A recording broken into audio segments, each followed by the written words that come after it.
Today, I want to talk about my top 5 summer horror films. What are my top 5 dirty, sweaty horror films? If I were to compile a list, this is what it would be. These are 5 films that immediately I thought, what are my top films of horror for summer? What are 5 films when someone says summer horror, what are 5 films that I think of? Could have easily done a top 20. Easily done a top 20 for the sake of I guess not blowing the load on everything, talking about every horror slasher, non-slasher summer movie at once. I limited it to 5.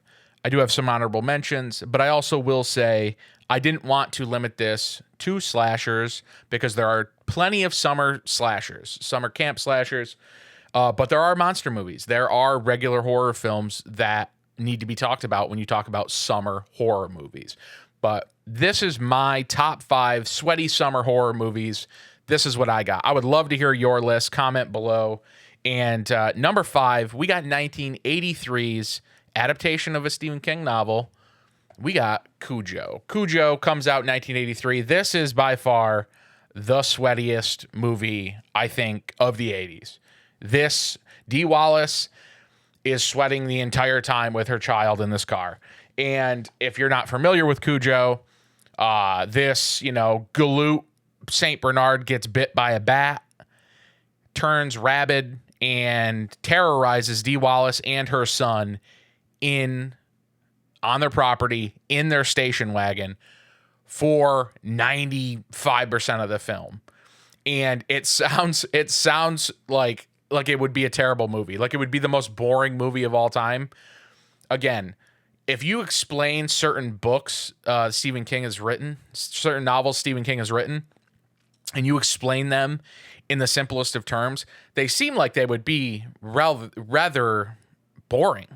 But his writing, and obviously anything that is adapted from his writing, really, it comes to light. A lot of his stuff, I feel like, can miss the mark when it's adapted to screen. But this one just hits. The book is amazing. It's one of my favorite Stephen King books. But the movie, the film adaptation of this is so it is so hard to watch still in some scenes because you just feel claustrophobic. Dee Wallace and her son are sweating. He has asthma. The kid's dying. Spoiler alert if you don't know the book and the movie ending are completely different. And that's due to Dee Wallace going to Stephen King and being like, hey, for the movie, we got to do this differently. I won't spoil it. It's been 43 years. It should not be spoiled for the movie. And the book's been out longer than that. But this movie is just so... I feel hot watching it every single time. I could be in the dead of winter watching this, and I just start sweating watching it because it is just so... It seems like it'd be very boring. A Saint Bernard traps a mother and a son in their car, and they're trying to escape the car for the entire movie and get the kid and get her son rescued while this rabid dog just terrorizes them. It's an amazing film. It's one of my favorite Stephen King adaptations, but super hot, sweaty. Number 5 for my top 5 horror summer movies right there. Number 4, this movie might be my favorite monster film of all time, especially when we're talking not Universal monsters. We're talking about a homegrown, fresh, new monster created in the 80s. This movie comes out in 1988. My number 4, my top 5. My number 4, dirty, sweaty horror film of the summer. It's Pumpkinhead. And you think Pumpkinhead, okay, is this a fall movie? It could be, but this 100%. Not sure where. This is gotta be in the Appalachian Mountains somewhere. But this is not fall at all. This is summer. There is a lot of sweating in this movie too. And this movie, I just remember watching this movie so much in the summertime. I've loved this film forever. And like I said, you see Pumpkinhead, you hear pumpkin, you see the cover, and there's a pumpkin patch in there and everything. But if you know anything, pumpkins grow in the summer, man. They got to be ready for the fall. So Pumpkinhead, obviously a demon of vengeance to exact revenge on people who've done it wrong, and it's summoned by, for all intents and purposes, which this is, I know this sounds very fall if you've never seen Pumpkinhead, but this is a very sweaty summer movie. Ed Harley is played by Lance Hendrickson. Amazing performance by Lance Hendrickson. Plays this father. He's a local store owner in this little Hobunk town. These motocross goons roll in. They accidentally kill his son. He then brings his son to the local witch doctor, Haggis, and he gets her to summon the demon of vengeance, which is Pumpkinhead. And he gets the instructions to summon Pumpkinhead. And it's just a dirty, sweaty, Southern feeling horror movie, and it is so fun. It's an old school monster movie. This is by far my favorite monster movie of the 80s, bar none. And it's just so sweaty and dirty and fun, and just, this is killer score too. Underrated score for this one. This is a Scream Factory edition. The Cujo one, that was a Kino Lorber one. I actually have a second copy of this, and if you comment your list below of your top 5 summer horror movies, I will send this to you. If I get multiple responses with your stuff below, I'm gonna give this to somebody. This is brand new. I bought this. It was on sale, and I threw it in my cart in the Kino thing, not realizing I'd already bought this before, because I'm an idiot, and that's what happens when you buy a lot of movies. But yeah, comment your top 5 summer horror movies below and be entered to win this. I will mail it to you. I will contact you and get your information. I also have a Blu-ray too. So if someone wants a Blu-ray too, the 25th anniversary edition, this has some special features on it too. I'll send this to someone too if they want it. But yeah, number 4, my Pumpkinhead, my dear Pumpkinhead, which I've loved from my birth year of 1988. Huge fan of that film. Now we get in the top 5. Unfortunately, it has to be slasher. It has to be summer slasher camp movies. And The Burning, baby. The Burning from 1981. This one, it changed pretty much everything about slasher movies in the 80s for me. Obviously, Friday the 13th, summer camp slasher, 1980, started a big boom, Sean Cunningham did. But I think The Burning is actually a better movie than the original Friday the 13th. And I love the original Friday the 13th. I think it's a masterpiece. It's one of the pillars of horror. But this one, I felt like they really did something a little better and a little more geared to what a summer camp slasher should be. And, you know, the idea of, you know, Cropsey, this camp caretaker gets burned by the campers, and then he comes back years later to exact revenge. And this is just, has a young Jason Alexander, George Costanza from Seinfeld in it.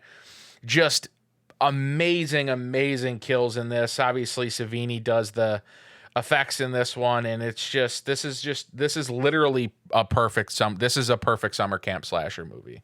And if someone says, what's the best summer camp slasher movie? This is usually in my top 3, hence it's in my top 3 here. But yeah, this is just so many great, oh man, this is just a perfect movie. It's a perfect summer camp slasher movie, and as are the next 2. I do think this one gets credit, but it doesn't get enough credit. I think it deserves more credit than Friday the 13th. Friday the 13th, obviously a precursor to this and launched titles like this, but I think this is done better. I think this is done more efficiently, and I think there are better kills in this one. Now, this one might be controversial because it is my number 2. A lot of people swear by the first film.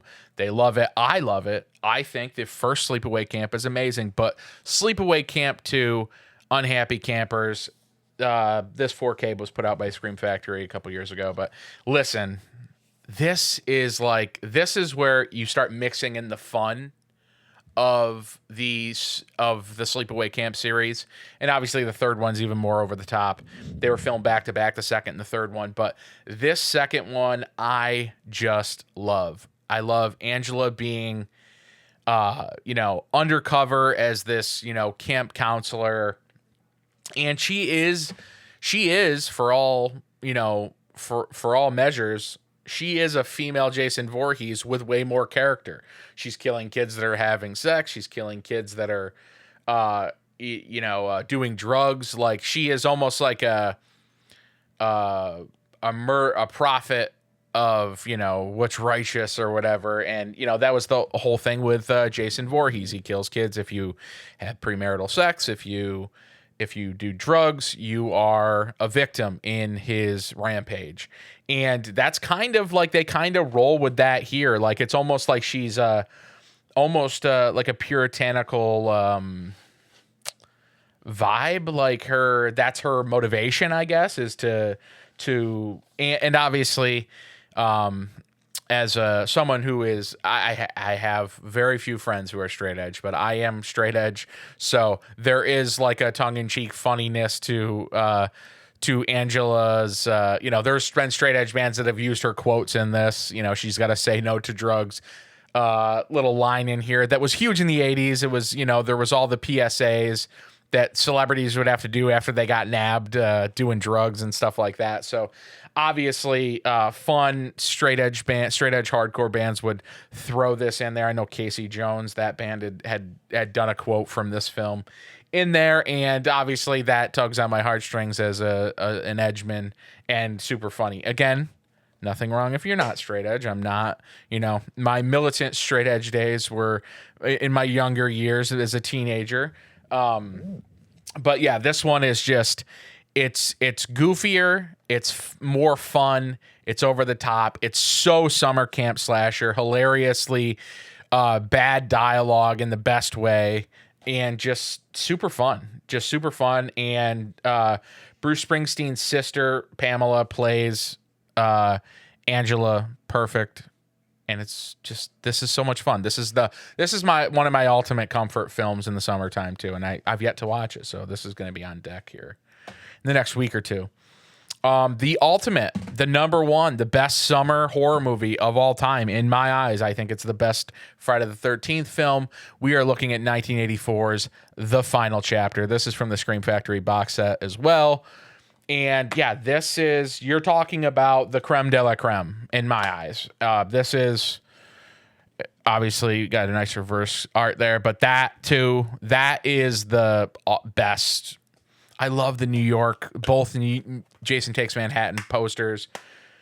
Not from New York City. I'm from upstate, from way upstate, from central New York, not like Poughkeepsie, which they call upstate, which is wrong. That's just a little bit upstate. It's not that upstate, but The Final Chapter, it's the best Friday the 13th film in my eyes. If you disagree, tell me below and give me your top 5 for a chance to win this Cujo 4K. This is brand new. I've never watched this again.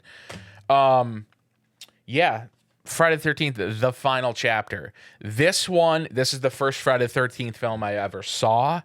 This was my introduction to Jason Voorhees, and everything about this feels so summer camp slasher to me.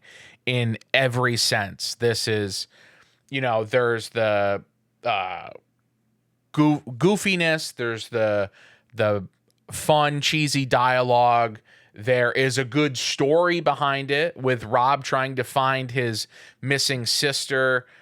And just the kills are just legendary. The corkscrew kill with Crispin Glover. Obviously, Crispin Glover's character in this, is just hilarious. Corey Feldman as Tommy Jarvis. This introduces Tommy Jarvis to the Friday the 13th franchise and, sets the character up for 3 films. And this is just so, you have Jason Voorhees, Corey Feldman, Crispin Glover, 1984, 4th installment in this franchise. This is prime 80s, like, perfectness. You throw all those in a pot, you mix it up, you got yourself one hell of a gumbo, baby. And Friday the 13th, The Final Chapter, just hits every single note that you want for a summer horror movie, let alone a summer camp slasher movie. This is the best of the best. In my eyes, this is the best of the best. Now, if your list differs, I'm completely on board, mostly probably, with whatever you say, because there's no wrong answer. This is all preference. These are my preferences for my top 5 summer horror movies. If someone says, I thought about it for a second and I said these are my 5, and it wasn't even a second thought with a lot of them. There are 2 immediately that I backtracked on. I was like, I have to bring these 2 up because they're important to be mentioned. And the first one, this is a OG Vinegar Syndrome era release. This is DVD Blu-ray 2-pack. Madman Mars. This is another one, very much similar vein to The Burning, and this comes out in 1981 as well. And Vinegar Syndrome put this out. This is a all region right there, man. This came out in 2010, so I probably bought it in 2010 or 2011. Just Madman is just a classic. If you have not seen it, please go watch it. And they have a 4K of this out. Vinegar Syndrome does. But this is the original DVD Blu-ray 2-pack from 2010. Another one. This is super goofy. There is no Blu-ray for this. There is no 4K for this. But I want to say probably about 23, 24. No, it was probably about 20 years ago-ish.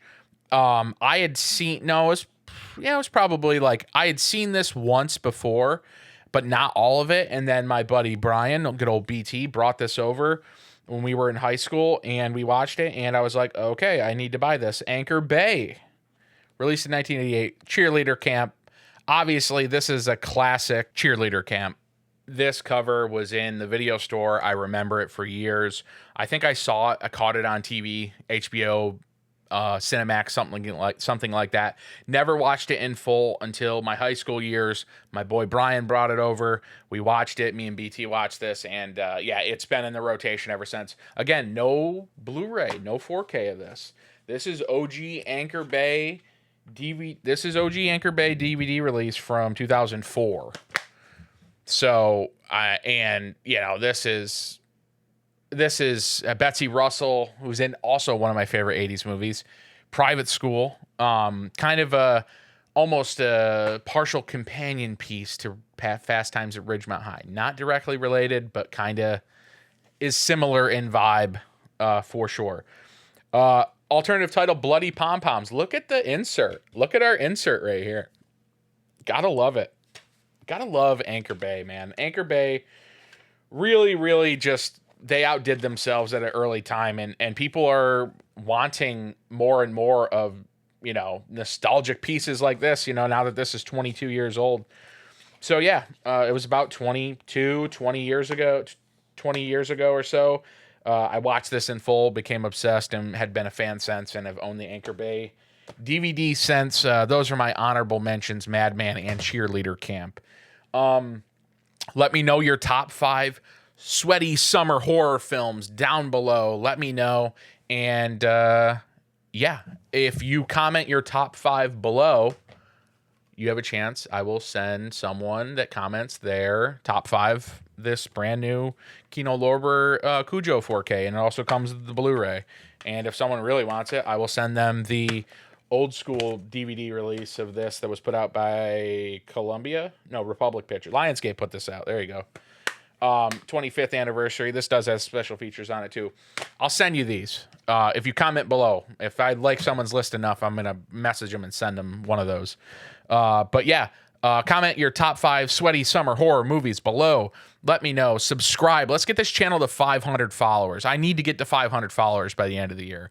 That's my goal. I'm at 217 followers right now. I want to get that number up to 500. I've been a little inconsistent this summer with my videos. I went from doing 3-4 a week to doing 1 a week. I'm going to try to get back on doing multiple videos a week.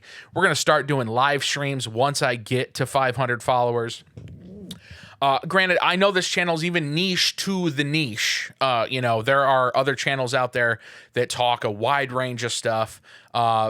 I try to, but I also want my channel to feel me. I want it to feel authentic to me. I don't ever want to do something on my channel that I don't believe in. I don't want to talk about things that I'm not necessarily a fan of. I try to promote what I like, and what I like isn't obviously always going to be what's going to get a lot of views, and I completely understand that. But There's going to be some convention coverage. It was really fun covering Living Dead Weekend. Those videos obviously did the most views that I've had, as they should. That they are more, I'm sure they're more entertaining than hearing me talk all the time. But to the people that have subscribed and have commented and who have engaged with this YouTube channel since it launched at the beginning of February, I'm super grateful for you. You guys are awesome. There's people that are, watch every video I put up, and I'm super grateful for it. I don't take any of it for granted. I don't make any money off this. This is a labor of love. If the day came where I made a little bit of scratch off this to maybe cover a subscription for, some of the licensed music I pay for that appears at the beginning or end of these videos or anything like that, off apps and stuff like that. I'm not paying crazy licensing fee. I'm not licensing Oasis's Morning Glory or anything like that, but it's a small nominal fee for stuff like that, and just some subscriptions to do stuff to make this channel work. If I made a little bit of scratch to cover that, that's more than enough for me. I don't do this for any financial benefit. I do this to have fun, and because the Heartgod Media whole thing started years ago. It started back in 2014 was when I first started recording episodes with Brian and Sean, and 2017 was really kicked off in an audio format, and it's been running ever since. And the YouTube channel, it's been transitioned mostly to the YouTube channel at the beginning of this year, after doing the just strictly audio from 2017 to 2020 through 2025. So here we are. Let's get to 500 subscribers on YouTube. That is my goal for the end of the year. Let's see if we can do it. Comment your top 5 sweaty summer horror movies below.